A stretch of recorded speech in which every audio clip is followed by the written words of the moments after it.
반갑습니다. 이 채널을 방문해주신 여러분들에게 먼저 진심으로 감사의 말씀 올립니다.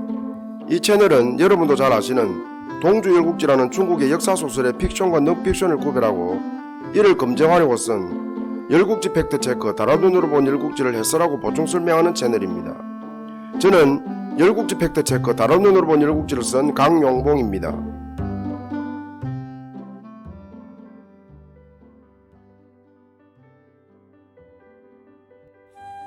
이번 회차에서는 열국지 팩트체크 다른 눈으로 본 열국지 제1장 패자를 기다리며 제2절 소패 정장공 4 시해 그리고 시해 중 노원공의 죽음에 대하여 살펴보겠습니다. 저는 오늘 살펴볼 열패열국지의 글을 쓰기 위하여 사마천의 사기, 자구명의 춘추자전, 유향의 서른 등의 문헌을 인용했는데요.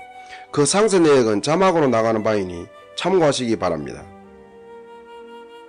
노원공의 죽음에 대하여 시작하기 전에 먼저 노나라의 역사에 대하여 잠깐 살펴보겠습니다. 노나라의 시조는 주공단이죠. 주공단은 주문왕의 아들이자 주무왕의 동생인데요. 그는 주승왕 때 7년간의 섭정을 포함하여 주문왕과 주무왕 때 주나라의 창업과 주왕실의 기반을 다진 1등 공신입니다. 주무왕은 주공단의 공을 기려 그를 곡부의 노나라에 봉했으나 주공단은 주무왕을 보좌하고 섭정하느라고 본국에는 가지 못하고 장남인 백금을 대신 보냈습니다. 이후 백금은 노나라에 가서 현지를 안정시킨 후에 다시 호경으로 돌아와 아버지이자 국정실무 책임자인 주공단에게 현지 상황을 보고하고 평가를 받았습니다. 강태공이 제나라에 봉해진 것은 아시죠? 강태공 역시 제나라를 분봉받아 봉토인 제나라에 갔다가 현지를 안정시킨 후 다시 호경으로 돌아와 주공단의 평가를 받았는데요. 백금과 강태공이 현지를 안정시킨 후 호경으로 돌아와 주공단의 평가를 받은 것과 관련하여 노주공 세가와 서른 정리의 기사가 상반됩니다. 한 상황에 대한 상이한 해석인지 아니면 두 상황에 대한 두 해석인지 의문스럽습니다. 노주공 세가에 의하면 백금은 3년 만에, 강태공은 5개월 만에 노나라와 제나라에서 각각 호경으로 돌아와 주공단을 만난데요. 주공단이 둘에게 호경으로 돌아오게 된 늦고 빠름의 사유를 물었습니다. 이에 백금은 현지의 풍속과 예의를 일일이 고치느라고 늦었다고 했고, 강태공은 현지의 예의를 간소화하고 그곳 풍속에 따라 처리했기 때문에 빨리 왔다고 답하였습니다. 그러자 주공단은 노나라는 후세에 제나라의 신하가 될 것이다. 정치란 간소하고 쉬워야 백성들이 친근하게 여긴다 라고 평하였습니다. 서론 정리에 의하면 강태공은 3년 만에, 백금은 5년 만에 다시 호경으로 돌아와 주공단을 만났는데 주공단이 둘에게 다스림의 빠름과 어려움의 사유를 물었습니다. 이에 강태공은 어진이를 공개하고 먼 사람을 먼저 가까운 사람을 나중에 대했으며 의를 먼저 밝히고 이는 뒤로 미루었다 라고 했고, 백금은 친한 이와 가까이 하고 아내 일을 먼저 처리하여 밖으로 넓혔으며 인을 먼저 하고 의를 뒤로 하였다 라고 답하였습니다. 그러자 주공단은 제나라의 은택은 5대에 미치고 노나라의 은택은 10대에 미칠 것이다 라고 예견하며 제나라가 노나라에 미치지 못할 것이라고 평하였습니다. 주공단과 둘의 문답은 시시콜콜하다고 느낄 분도 계시겠지만 저는 첫째, 주공단의 정치 사상의 일면을 엿볼 수 있는 점, 둘째, 춘추시대 내내 가깝고도 먼 사이 협력과 갈등의 관계를 유지할 노제 양국 관계를 예견한 식견이라는 점에서 시사하는 바가 크다고 생각합니다. 그러나 무엇보다도 자신은 결코 강태공에게 밀리지 않지만 노나라보다 더 큰 왕실을 지키느라고 제대로 챙기지 못하는 노나라에 대한 애틋한 주공단의 사랑, 나아가 아들 백금을 염려하고 걱정하는 아버지의 부정을 처연히 느낄 수 있습니다. 너무 감상적인가요? 다시 본게임으로 돌아갑니다. 주승왕 8년, 즉 기원전 1035년에 주공단이 정권을 넘겨주어 주승왕이 친정하였습니다. 이때 어떤 자가 주공단을 참수하여 주공단이 초땅으로 달아나다시피 했는데 주승왕은 문서 창고에서 한 문서를 발견하고 눈물을 흘리며 즉시 주공단을 호경으로 돌아오게 하였습니다. 주공단에게는 죄가 없음을 확신했던 거였죠. 그 문서는 왕은 아직 식견이 부족합니다. 신의 명을 어지럽힌 자는 단입니다 라는 충문이었는데, 만일 주승왕이 죄를 지어 병들었다면 그 죄는 주공단 자신의 죄이니 자신에게 병들게 하고 주수왕이 병은 낫게 해달라는 내용이었습니다. 지난날 주수왕이 병들었을 때 주공단은 자신의 손톱을 잘라 황하에 던지며 신에게 그렇게 빌었던 거였죠. 이후 주공단은 풍땅에서 병사였습니다. 주공단이 초땅으로 달아나다시피 한 동기와 관련하여 노주공세가에서는 어떤 이의 참소에 의한 것이었다고 기록하고 있지만 주공단이 성장하는 주수왕에게 권력을 넘겨주지 않으려고 획책하다가 발각되어 징벌의 형태로 초땅으로 쫓겨났다는 설도 있습니다. 백금의 팔대소 노무공 9년 즉 기원전 817년 봄에 노무공이 장자 갈과 차자 희를 대동하고 주왕시를 방문했는데 이때 주순왕은 희의 부모를 좋게보고 노무공의 장자 과를 제치고 희를 노나라의 세자로 세우려고 하였습니다. 이에 중산보는 장류의 순리에 따라 세자를 세워야 한다. 왕이 제후에게 장류의 순리를 어기게 하면서 어찌 제후들을 다스리려고 하는가. 또 노나라의 백성들도 반발할 것이다 라며 극구 만류했으나 주순왕은 결국 희를 노나라 세자로 삼았습니다. 기원전 816년 여름에 노무공이 죽자 희가 노의공이 되었습니다. 그러나 노의공 9년인 기원전 807년에 이번에는 죽은 괄의 아들 백의등이 노의공을 시해하고 백의를 군위에 세웠습니다. 그러자 주순왕은 기원전 796년에 노나라를 침공하고 백의를 죽인 후 노의공의 동생 칭을 노효공으로 세웠습니다. 이후부터 제후들은 왕명을 우습게 보았습니다. 사마천의 사기표는 사기봉기, 세가, 열전의 기사를 연대기적으로 요약기술한 책인데요. 사기표 중 12제후 연표에 기원전 816년부터 769년까지의 논항과 노주공 세가의 노나라 제후의 제2연도가 불일치하고 있습니다. 이 문제는 노무공의 제2기간 산정에서 출발하는데요. 노주공 세가에서는 노무공은 제2 9년 여름에 죽었다고 기록하고 있지만 연표 기원전 816년 논안에서는 노무공의 제2기간을 10년으로 기록하고 있기 때문입니다. 이 외에도 여러가지 면에서 불일치하고 있는데요.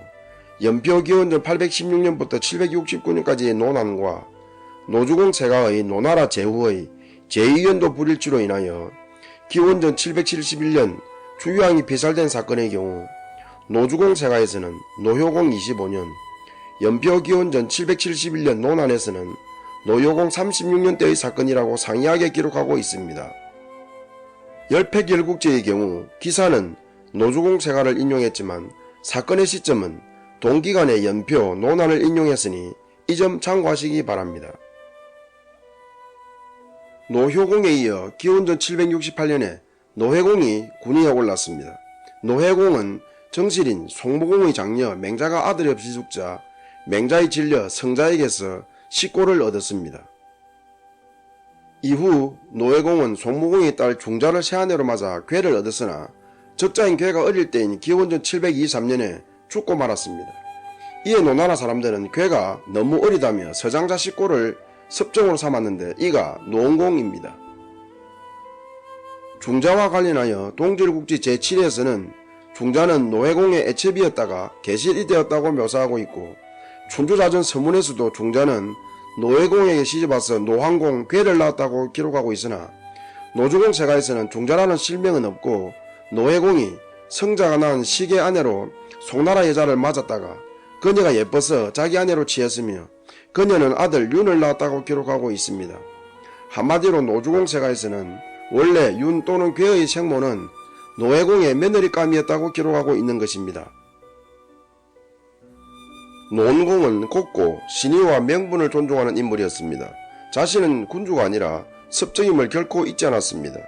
제2기간 내내 아버지 노해공이 동생인 괴를 총애한 것을 잊지 않았고 만일 아버지가 더 오래 살았더라면 군인은 괴에게 돌아갔을 것이라며 주변 사람들에게 늘 자신은 섭정임을 강조하였습니다. 그는 아버지가 바랐던 바를 실현하고자 괴가 성장하면 양해할 것이라고 누누이 밝혔습니다. 기원전 712년 겨울 공자휘는 노원공에게 다른 이들은 아무도 섭정이라며 양해하라는 사람이 없는데 왜 자꾸 스스로 물러나겠다고 하는가. 안 그래도 이제 괴가 성장하여 군의를 찾으려고 할 것이다. 나를 태제에 임명하면 괴를 없애주겠다 라고 하였습니다. 당시 노나라에는 태제 벼슬은 없었는데 휘는 노원공이 태제를 신설하여 자기를 임명해달라고 한 것이었습니다.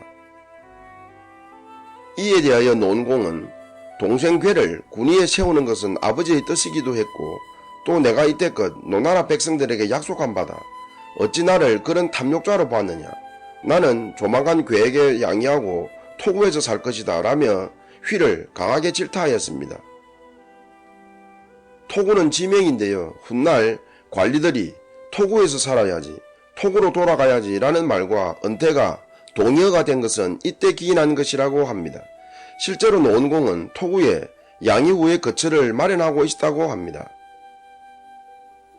휘는 나름대로 노원공을 생각하는 입장에서 말했는데 의외로 노원공이 대로하는 것을 보며 자기가 실현한 것을 깨달았습니다.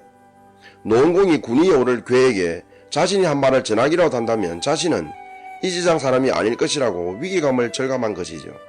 휘는 갑자기 불안하고 초조하였습니다. 휘는 그날 밤에 비밀리에 괴를 찾아갔습니다.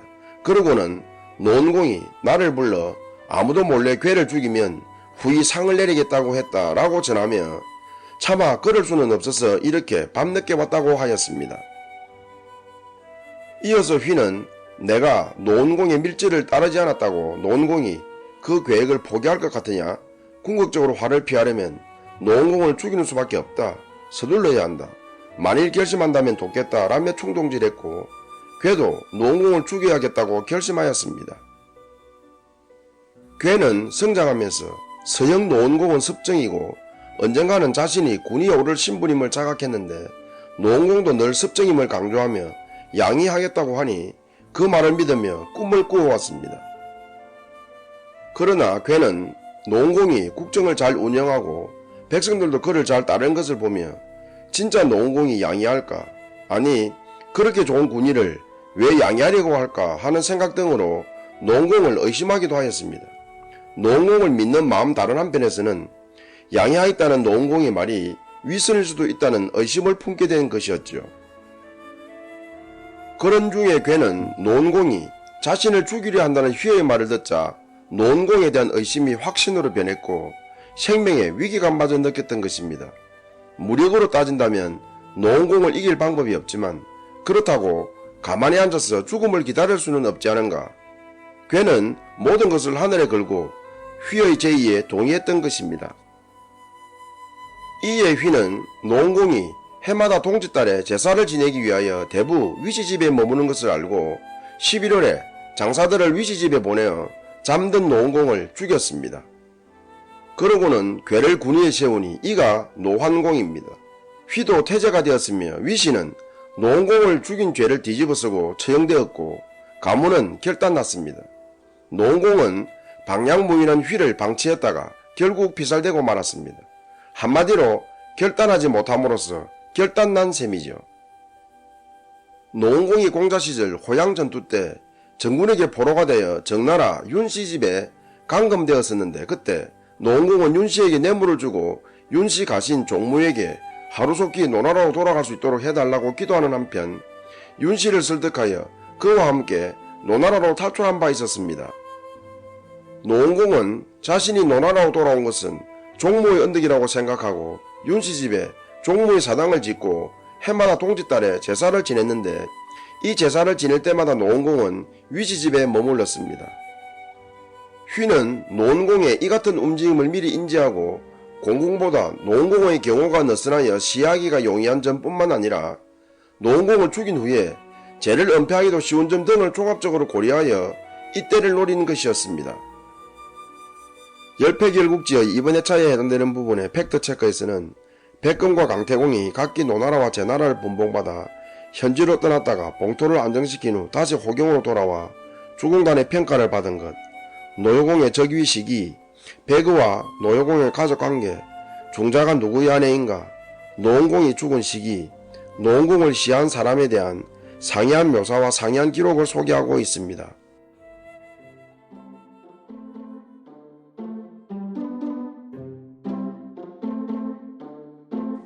여러분, 사람마다 좋아하고 싫어하는 것이 다 다르다지만 설마 재판을 좋아하는 사람이 있을까요? 그런데 너무 재판을 즐기다가 판사로부터 상습 소송자로 지정되어 소송금지 명령을 받은 사람이 있습니다. 캐나다 퀘벡법원 다이앤 쿠에네벨레 판사는 2013년 11월에 브루노 르디크를 상습적 소송자로 지정하고 사전에 법원의 허가 없이는 추가적인 소송을 제기할 수 없도록 명령하였습니다. 쿠에네벨레 판사는 판결문에서 르디크는 자신이 도미니카에 머물 때 비가 와서 일정을 망쳤다며 도미니카 영사관을 캐나다 법원에 제소했고, 에어 캐나다의 여객기 비즈니스석을 예약하고서 이코노미석에 앉았다가 승무원과 옥신각신한 후 쫓겨나서는 동여객기 회사를 상대로 손해배상 소송을 제기하였으며, 코스코 캐나다가 자신이 사려는 잔디깎기 기계를 늦게 갖다 놓았다며 손배소를 제기하는 등 흑지스럽고 자기중심적이라고 지적하였습니다. 르디크는 2013년 12월 현재 70건의 소송을 진행 중인 상태이고 2012년에는 3개월 사이에 19건의 소송을 제기하기도 했다고 합니다. 세상에는 별 희한한 사람이 많죠. 아니, 자기가 변호사라 하더라도 이렇게 자신의 재판이 많으면 소송 의뢰는 언제 받을까요? 끝까지 시청해주셔서 감사합니다. 다음 회차에서 뵙겠습니다. 잠깐 나가시기 전에 먼저 구독과 좋아요 꼭 눌러주세요. 꼭꼭 부탁드립니다.